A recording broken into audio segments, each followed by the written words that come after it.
बच्चों, आज का हमारा टॉपिक है इलेक्ट्रिक फ्लक्स। लास्ट क्लास में जो हम सीक्वेंस चला रहे हैं, पहले हमने फोर्स देखा था, फिर इलेक्ट्रिक फील्ड देखी थी। तो चैप्टर 1 जो है आपका क्लास 12 का इलेक्ट्रिक चार्ज एंड फील्ड, उसका सीक्वेंस वाइज टॉपिक है। इसका अगला टॉपिक है इलेक्ट्रिक फ्लक्स। इलेक्ट्रिक फ्लक्स को जानने से पहले हम एक टर्म के बारे में जानते हैं जिसको बोलते हैं नॉर्मल वेक्टर, या फिर उसको बोलते हैं एरिया वेक्टर। अब ये क्या चीज़ होती है पहले इसको देखते हैं, क्योंकि इससे काफ़ी न्यूमेरिकल बेस्ड है। तो नॉर्मल वेक्टर, एरिया वेक्टर का मतलब होता है ऐसा एक वेक्टर जो किसी सरफेस की एरिया के डायरेक्शन बताए। अब एरिया के डायरेक्शन का मतलब है, जैसे एज्यूम कीजिए ये एक सरफेस है आपके पास, ये एक कॉपी है। कौन सी शेप की है बच्चों? ये क्यूबॉइडल शेप की है। Front side, top, bottom, left, right. अब इसके एरिया वेक्टर का मतलब है इसके हर सरफेस की डायरेक्शन जो इसके एरिया को बताए। तो एरिया वेक्टर जो होता है आपका, वो हमेशा सरफेस के परपेंडिकुलर होता है। जैसे ये जो टॉप वाली सरफेस है, इसका एरिया वेक्टर होगा ये मार्कर, ये इसके परपेंडिकुलर है तो ये इसका एरिया वेक्टर होगा। वैसे ही इस सरफेस का एरिया वेक्टर क्या होगा? ये राइट वाले का क्या होगा? इधर। लेफ्ट वाले का होगा इधर। बॉटम वाले का होगा नीचे। तो ये हर सरफेस के क्या है? एरिया वेक्टर है, जिसके हेल्प से हम आगे न्यूमेरिकल वगैरह देखते हैं। तो ध्यान रखिएगा, एरिया वेक्टर हमेशा वो वेक्टर जो सरफेस के कैसे हो? परपेंडिकुलर हो। अब आते हैं अपने टॉपिक पे। हमारा टॉपिक था इलेक्ट्रिक फ्लक्स। इलेक्ट्रिक फ्लक्स का मतलब होता है it is the total number of electric field lines passing through surface normally. इस पूरे स्टेटमेंट में ये जो वर्ड है नॉर्मली, इसकी बहुत ज़्यादा इंपॉर्टेंस है। अब इसका मतलब समझते हैं क्या है, कैसे है। सपोज करिए ये एक सरफेस है हमारा, ऐसे यहाँ रखा हुआ है, यहाँ पे एक चार्ज है। अब ये जो चार्ज है इससे इलेक्ट्रिक फील्ड लाइंस निकलेंगी। ये इलेक्ट्रिक फील्ड लाइंस इसको पास करते हुए जाएंगी बाहर की तरफ। एज्यूम करते हैं कि ये इलेक्ट्रिक फील्ड लाइंस है। तो मान लीजिए एक इलेक्ट्रिक फील्ड लाइन यहाँ से निकली, एक यहाँ से निकली, एक यहाँ से निकली। ऐसे ही इस पूरे सरफेस के अंदर से जितनी भी total number of electric field lines निकलेंगी, उसके टोटल काउंट को क्या बोलते हैं? इलेक्ट्रिक फ्लक्स बोलते हैं। कंडीशन क्या होनी चाहिए? सारी इलेक्ट्रिक फील्ड लाइन सरफेस की क्या होनी चाहिए? नॉर्मल होनी चाहिए। नॉर्मल का मतलब होता है यहाँ पे बच्चों परपेंडिकुलर से। अब जैसे इस चार्ज से जो जो इलेक्ट्रिक फील्ड लाइंस निकलेंगी, क्या जरूरी है वो सारी ऐसे ही हो? वो हो सकता है इस एंगल पे हो, कोई हो सकता है इस एंगल पे हो। तो हमें खाली उन इलेक्ट्रिक फील्ड लाइंस को काउंट करना है जो कि सरफेस के क्या हो? परपेंडिकुलर हो। यहाँ तक ठीक है सभी को? चलिए इसका एक डायग्राम बनाते हैं। सपोज ये सरफेस है आपका। अब इस सरफेस में यहाँ से इलेक्ट्रिक फील्ड लाइंस निकल रही हैं बहुत सारी। तो मान लेते हैं इलेक्ट्रिक फील्ड लाइंस जो निकल रही हैं वो ऐसे एंगल पे निकल रही हैं। ई नाम का इलेक्ट्रिक फील्ड लाइंस है हमारा, ये किसी पर्टिकुलर एंगल। अब हमें खाली किनसे मतलब है? जो इलेक्ट्रिक फील्ड लाइन से सरफेस के क्या हो? परपेंडिकुलर। तो हम इसके कंपोनेंट रिजॉल्व करते हैं। इसके दो कंपोनेंट होंगे, एक ये वाला कंपोनेंट होगा, एक ऊपर वाला कंपोनेंट होगा। तो इसमें जो नीचे वाला कंपोनेंट है वो सरफेस के क्या है? परपेंडिकुलर है। तो हमें इसको काउंट करेंगे? बिल्कुल नहीं करेंगे। मान लीजिए ये एंगल कितना बन रहा है? थीटा। तो इस वाले सरफेस का नाम क्या हो गया कंपोनेंट का? E cos theta.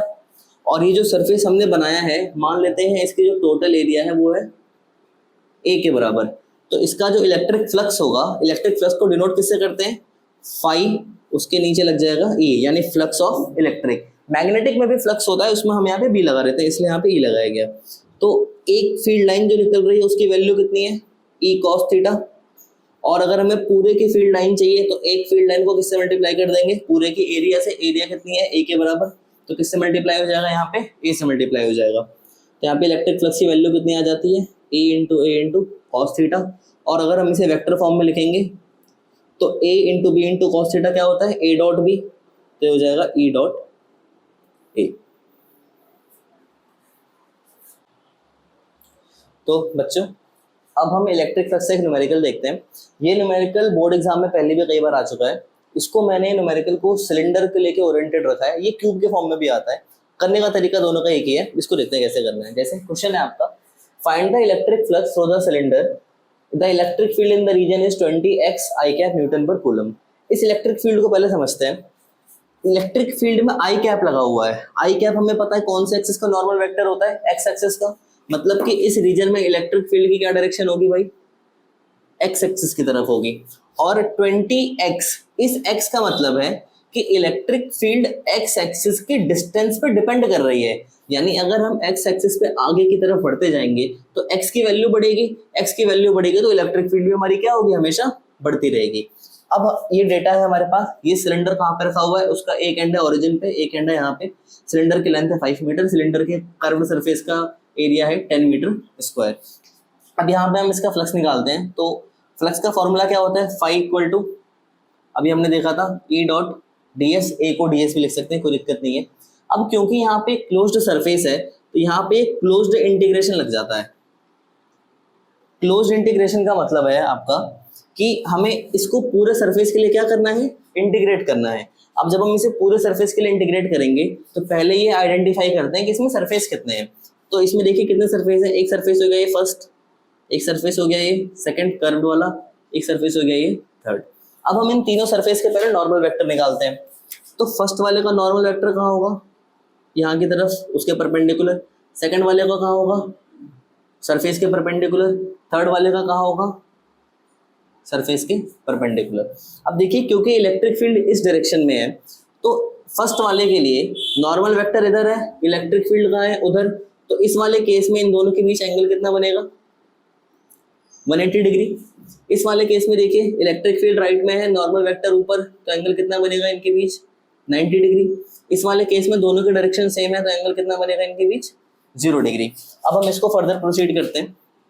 तो जब इसके ब्रैकेट ओपन होंगे तो ई डी एस, पहले कौन सी सरफेस के लिए, फर्स्ट वाले के लिए, प्लस ई डॉट डी एस सेकेंड वाले के लिए, प्लस ई डॉट डी एस थर्ड वाले के लिए। अब ब्रैकेट जब इसके ओपन होंगे तो ई डॉट डी एस जब ओपन होगा तो क्या आएगा, E D S cos theta, इसमें E D S cos theta, E D S cos theta. तो फर्स्ट वाले केस में थीटा कितना बन रहा है, 180, तो यहाँ पे क्या पुट होगा, कॉस 180 डिग्री। इसमें क्या पुट होगा, सेकंड वाले में कॉस 90 डिग्री, थर्ड वाले में क्या पुट होगा, कॉस 0 डिग्री। कॉस 90 की वैल्यू क्या होती है बच्चों, 0, तो ये वाला टर्म 0, यानी ये वाला टर्म पूरा क्या होगा, वैनिश आउट। ये बचा हमारे पास, इसको हम ओपन करते हैं। तो ई डी एस कॉस 180, कॉस 180 कितना होता है, -1, तो ये क्या हो जाएगा, minus E into D S, और यहाँ पे क्या हो जाएगा, प्लस का E into D S. Value put करते हैं। इलेक्ट्रिक फील्ड कितनी है, 20x, तो 20x, डी एस कितना है, एरिया हमारे पास कितना गिवन है, 10 मीटर स्क्वायर, तो एरिया लगा देते हैं 10, प्लस इलेक्ट्रिक फील्ड कितनी, 20x, एरिया कितना, 10। अब देखिए ये जो x है सरफेस पर डिपेंड करता है कि x एक्सिस पे वो सरफेस कितनी दूरी पर है। जैसे ये जो फर्स्ट वाला है ये हमारा कहाँ पे रखा गया है, ओरिजिन पे। ओरिजिन पे आपको पता है x और y दोनों 0 होते हैं, तो इस वाले के लिए x की वैल्यू क्या हो जाएगी, 0, तो ये वाला टर्म क्या हो गया, पूरा 0 हो गया। सेकंड वाला देखिए, ये जो थर्ड वाला सरफेस है हमारा जो यहाँ पे दूसरा बना है, ये ओरिजिन से कितनी दूरी पर है, 5, तो इस वाले केस में x की वैल्यू कितनी हो जाएगी, 5, तो यहाँ पुट करते हैं प्लस 20 इंटू 5 इंटू 10। ये कितना आ जाएगा बच्चों सॉल्व करके, 20 इंटू 500, 100 इंटू 10, 1000। तो यहाँ से हमारे फ्लक्स की वैल्यू कितनी आ गई, 1000 के बराबर आ गई। इसकी यूनिट लगाते हैं। फॉर्मूला क्या है देखिए, ई dot D S, electric field की यूनिट क्या होती है, Newton per coulomb. D S का मतलब एरिया, एरिया की यूनिट क्या होती है, मीटर स्क्वायर, तो फ्लक्स की यूनिट क्या हो गई, न्यूटन मीटर स्क्वायर पर कूलम। तो इस तरीके से हमने एक बोर्ड का न्यूमेरिकल यहाँ पे सॉल्व किया। ये न्यूमेरिकल आगे क्यूब वगैरह में भी होता है, वो हम आगे की क्लास में देखेंगे फर्दर कैसे करते हैं। Thank you.